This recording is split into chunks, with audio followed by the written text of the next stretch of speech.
Pianiste virtuose, performeur mégalomane, le chanteur outrancier Chili González vient de rajouter une corde à son piano, celle du cinéma.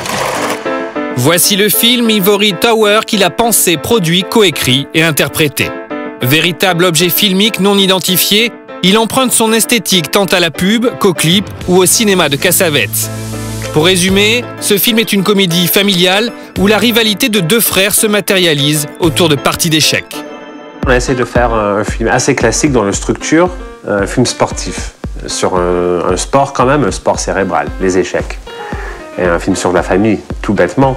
Mais c'est vrai que quant à genre de film, le mélange de tons, il y a une petite séquence de rêve qui fait un peu parodie Nouvelle Vague, il y a une scène un peu sitcom, il y a une espèce de bricolage YouTube, il y a un pub.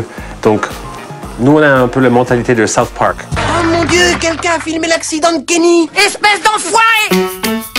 Produit sans l'aide des circuits traditionnels, Ivory Tower ne doit son existence qu'à son créateur. González, fort de ses économies gagnées avec sa musique, a financé lui-même son film. On peut toujours rêver d'avoir le soutien du gouvernement, par exemple. Nous, on l'aurait bien aimé, mais on était trop dans une vitesse pour pouvoir attendre. Heureusement, j'ai bien gagné ma vie sur un projet de Feist, par exemple. Il y a des projets comme ça où je me suis retrouvé avec un noyau d'argent que je voudrais réinvestir dans mes propres projets. L'autoproduction, c'est moins d'argent et plus de contraintes, mais c'est aussi plus de liberté. Oui, le côté autoproduit du film, c'est un luxe. C'est ça le boulot que je préférais sur ce film, c'était vraiment le boulot de producteur.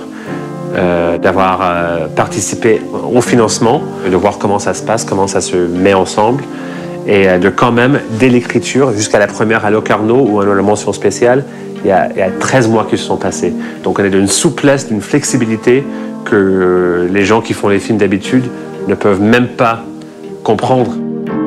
Travailleur indépendant, González s'est toutefois offert les services d'une scénariste confirmée. Céline Sciamma, la réalisatrice de La naissance des pieuvres. De toute façon, on rentre dans son énergie et on n'a plus envie d'en sortir, quoi. Et c'est ça qui est assez fort quand on travaille avec lui, c'est que on se sent plus créatif, on se sent plus courageux. Et c'est à la fois une belle histoire de travail, puis ça devient une belle histoire d'amitié. Suite logique de l'autoproduction, l'autodistribution. Ivory Tower n'est pour l'instant pas distribué dans le circuit des grandes salles, mais projeté lors de séances spéciales aux 4 coins du globe, Paris y compris.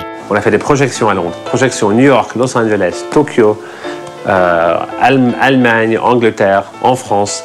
C'est vrai que le plombier à Poitiers, il va galérer pour trouver notre film là. Mais réellement, le branché à Paris, il va le trouver. Message reçu, une chose est sûre, le musicien reviendra au cinéma.